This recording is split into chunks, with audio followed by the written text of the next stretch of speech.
Hello everyone, welcome back to my channel. Today I will teach you maths number system. आज हम number system का chapter पढ़ेंगे। पिछले video में मैंने आपको बहुत सारे ही टॉपिक क्लियर करे हैं, तो प्लीज उन वीडियो को देखना ना भूलिएगा। कल से हमारी रीजनिंग भी स्टार्ट हो चुकी है, तो उसे जरूर देखिएगा। तो चलिए वीडियो स्टार्ट करते हैं। आज हम पढ़ेंगे नंबर सिस्टम। तो आज इस पे हम योग, अंतर और गुणा पर आधारित प्रश्न पढ़ेंगे, जो कि हमारे एग्जाम में बहुत ही ज्यादा इम्पोर्टेंट होते हैं। इन पे थ्री टाइप के आधारित प्रश्न बनते हैं, जैसे योग और गुणा पर और अंतर पर। इन तीनों पे ही क्वेश्चंस बनते हैं और हर एग्जाम में इनमें से 2 क्वेश्चन आते हैं। तो चलिए वीडियो स्टार्ट करते हैं। हमारा पहला क्वेश्चन है, 2 संख्या का योग 24 है तथा उनका अंतर 6 है, तो बड़ी संख्या क्या होगी? हमें इसमें से बड़ी संख्या बतानी है। तो हम कैसे बताएंगे? चलिए मैं आपको एक शॉर्ट ट्रिक से बताऊंगी और बहुत ही आसानी से आपको समझ में आएगा। तो चलिए मैं बताती हूँ कैसे।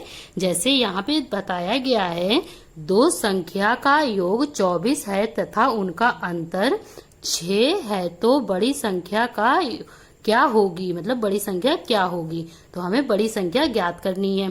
तो यहाँ पे योग कितना दिया गया है? योग हमारा 24 है और अंतर हमारा कितना है? 6। तो हम पहले तो ऐसे योग और अंतर लिख देंगे। योग अंतर लिख देंगे तो इससे हमें आसानी से समझ में आएगा। जब हम ऐसे लिख लेंगे, योग और अंतर हमें लिख लेना है, फिर अंतर और योग को प्लस कर देना है। प्लस करके ये कितना आएगा? 30। 24 प्लस 6 इज 30। और यहाँ पे कितनी है? यहाँ पे 2 लोग हैं, योग और अंतर मतलब 2 हैं, 2 संख्याएं हैं। तो यहाँ पे हम 2 से डिवाइड कर देंगे। इस 2 से हम जब डिवाइड कर देंगे 30 को, तो ये कितने बार में कट जाएगा? 15 बार में।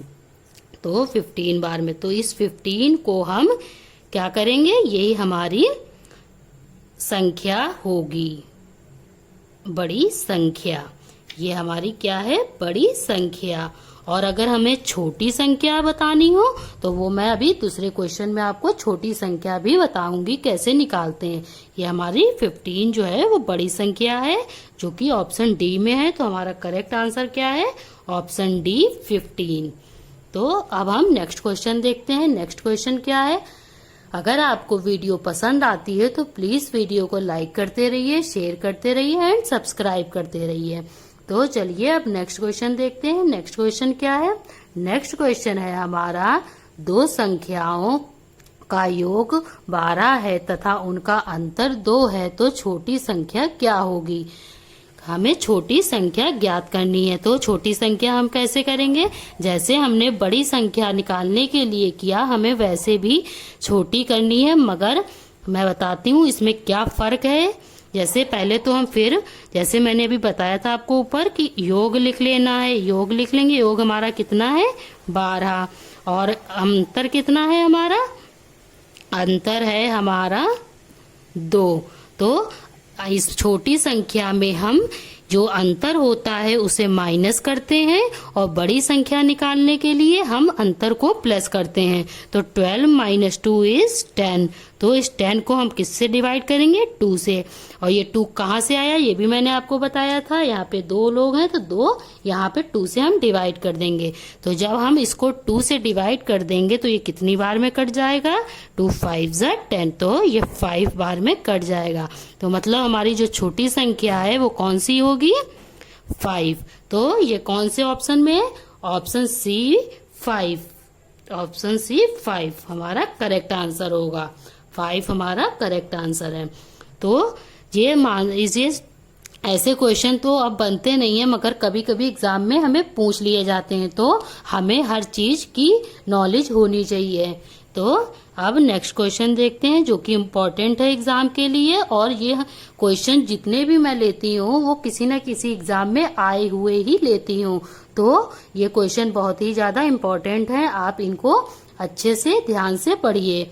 तो ये थर्ड क्वेश्चन है हमारा, 2 संख्याओं का योग 85 है और उनका अंतर 15 है, तो दोनों का गुणनफल क्या होगा? हमें इसमें गुणनफल बताना है। तो गुणनफल हम कैसे निकालेंगे? बड़ी संख्या छोटी संख्या तो हमने जान ली, गुणनफल हम ऐसे निकालते हैं। जैसे फिर हमको पहले तो हमें योग लिख लेना है। योग यहाँ पे क्या है? 85 और अंतर क्या है? अंतर है हमारा 15। तो इसमें हम कैसे करेंगे? इसमें हम करेंगे, इन दोनों को हम प्लस कर देंगे। 85 प्लस 15 क्या होगा? 100। 100 को हम किससे डिवाइड करेंगे? 2 से। तो 100 को जब हम 2 से डिवाइड कर देंगे तो ये क्या होगा? ये कितने बार में कट जाएगा? 2 5 ज़ा 10 और ये 0 यहाँ, तो मतलब 50 हुआ। तो ये जो 50 होता है, इस 50 को हम किससे गुणनफल देंगे? इसे हम हमेशा अंतर से गुणनफल देते हैं। यहाँ पे जो भी नंबर होगा हम उससे इसको मल्टीप्लाई कर देंगे। तो 50 को हम 15 से मल्टीप्लाई कर देंगे तो हमारा आंसर क्या होगा? 50 इंटू 15 इज 750, मतलब 750 हमारा करेक्ट आंसर होगा। तो ये गुणनफल का शॉर्ट फॉर्मूला होता है। तो आप ऐसे करेंगे तो आपको बहुत ही आसानी से समझ में आएगा। इसके कई एग्जाम्पल और कई रूल्स होते हैं और बहुत टफ होते हैं इसको करने के लिए। ये मैंने सबसे आसान तरीका बताया है आपको। तो ऑप्शन सी हमारा करेक्ट होगा, 750। तो हमारा करेक्ट आंसर है सी। चलिए अब नेक्स्ट क्वेश्चन देखते हैं। नेक्स्ट क्वेश्चन हमें कैसे करना है? नेक्स्ट क्वेश्चन है हमारा, कोई संख्या 73 से उतनी ही बड़ी है जितनी वह 12 से छोटी है, तो वह संख्या क्या है? मतलब कोई संख्या है वो 73 से उतनी ही बड़ी है जितनी की वो 12 से छोटी है। तो हमें क्या बताना है? वो संख्या कौन सी है? तो इसे हम कैसे करते हैं? जैसे ऐसे क्वेश्चन जब भी आते हैं एग्जाम में तो हमें ऐसे करना पड़ता है। जैसे यहाँ पे दिया है 73 बड़ी संख्या है, उतनी ही बड़ी है जितनी की 12 छोटी है। तो मतलब 73 और 12 इन दोनों को ही हम प्लस कर देंगे। जब हम इन दोनों को प्लस कर देंगे और 2 से डिवाइड कर देंगे तो जब इन दोनों को प्लस करके क्या आएगा? 73 प्लस 12 85 आएगा। इसको हम किससे करेंगे? 2 से। जब हम 85 को 2 से डिवाइड कर देंगे तो हमारा आंसर क्या आएगा? 2 डिवाइडेड बाय 85 79 हमारा करेक्ट आंसर होगा। तो 79 किसी उसमें है एग्जाम्पल में? 79 हमारा ऑप्शन सी में है। तो हमारा करेक्ट आंसर क्या है? 79 ऑप्शन सी। अब हम नेक्स्ट क्वेश्चन देखेंगे। नेक्स्ट क्वेश्चन कैसे है? यदि किसी संख्या को 112 से भाग देने पर 18 शेष बचता है, यदि उसी संख्या को 4 से भाग देने पर क्या शेष बचेगा? मतलब कोई संख्या है 112 से जब उसे हमने भाग दिया तो उसमें शेष बचा 18, और यदि उसी संख्या को अगर हम 4 से भाग दें तो क्या शेष बचेगा? हमें ये बताना है, शेष बताना है इसमें। तो हम ऐसे क्वेश्चन कैसे करते हैं चलिए ये बताते हैं। जैसे यहाँ पे दिया गया है 112 को भाग देने पर 18 शेष बचा और बचता है, यदि उसी संख्या को 12 से भाग दें तो मतलब 18 शेष बचा है, तो इसी संख्या को हम किससे भाग दें? 4 से भाग दें तो हमारा शेष क्या बचेगा? तो 4 से हम 18 को अगर भाग दे देंगे, डिवाइड कर देंगे, तो इसमें करेक्ट आंसर क्या होगा? 12 divide by 4 divide by 18 divide by 4।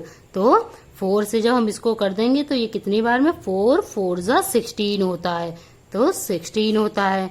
18 minus 16 2, हमारा शेष कितना बचा? 2। तो कौन से ऑप्शन में है ये?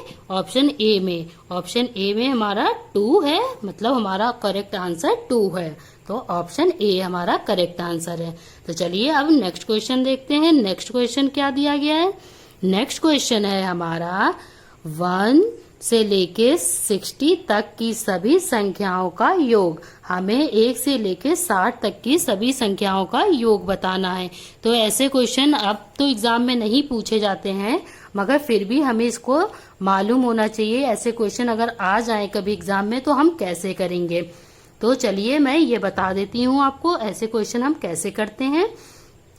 तो ऐसे क्वेश्चन हम करते हैं 1 से 60 तक की हमसे पूछा गया है। तो सभी संख्याओं का योग 1 से लेकर 60 तक की हमें सभी संख्याओं का योग बताना है। तो ऐसे क्वेश्चन जब भी होते हैं तो हम 1 से लेके 1 2 3 4 ऐसे करके 60 तक लिख लेते हैं। और ये जो लास्ट वाला और फर्स्ट वाले को हम प्लस कर देते हैं। फर्स्ट और लास्ट को जब हम प्लस कर देंगे तो हमारा क्या आएगा 60 है यहाँ पे। और 60 में अगर हम 1 प्लस कर दें तो हमारा आएगा 61।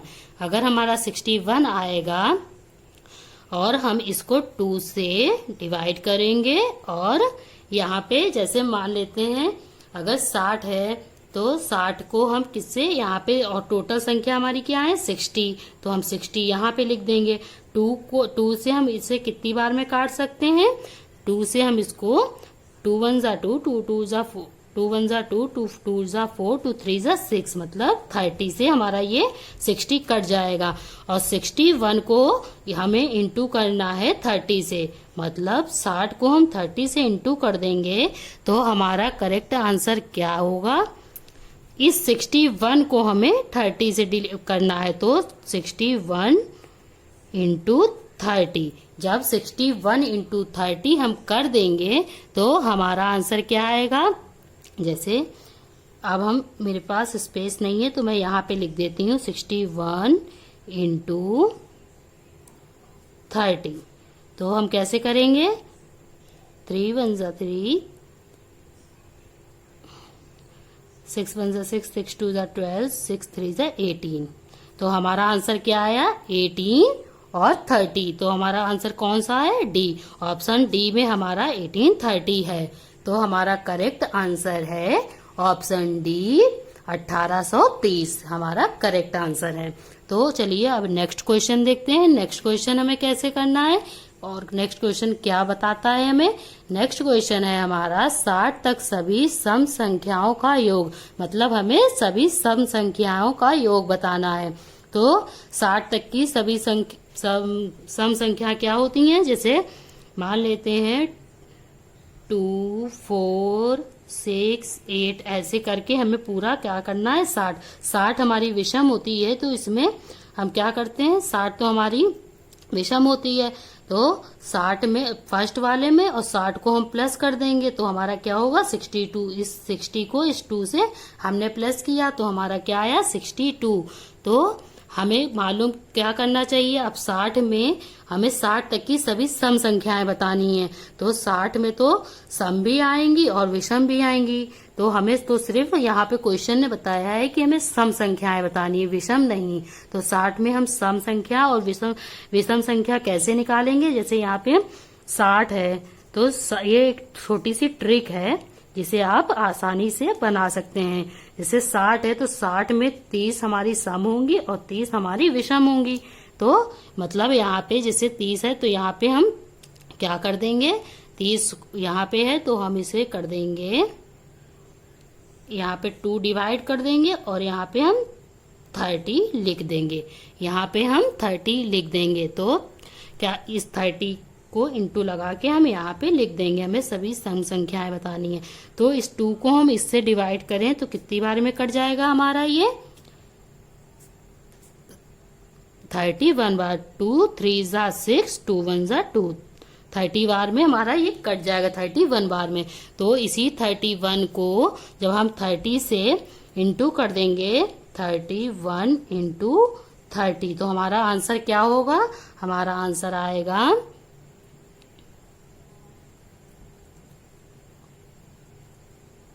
930। ये हमारा करेक्ट आंसर होगा 930। तो 930 कौन से ऑप्शन में है, ऑप्शन ए, मतलब हमारा करेक्ट आंसर जो है वो ए है। तो आज मैंने आपको नंबर सिस्टम के कुछ क्वेश्चंस बताए जो कि बहुत ही ज्यादा इम्पोर्टेंट हैं हर एग्जाम के लिए। आई होप कि आपको समझ में आया होगा। मैंने बहुत ही आसानी वे से आपको इसे समझाने की कोशिश करी है। तो मेरे नेक्स्ट वीडियो में मैं आपको ऐसे ही दूसरे टॉपिक लेके आऊंगी तो उन टॉपिकों को और उन वीडियोस को प्लीज देखते रहिएगा और मुझे सपोर्ट करिए। मेरे वीडियो को लाइक करिए, शेयर करिए एंड सब्सक्राइब करिए। Thank you.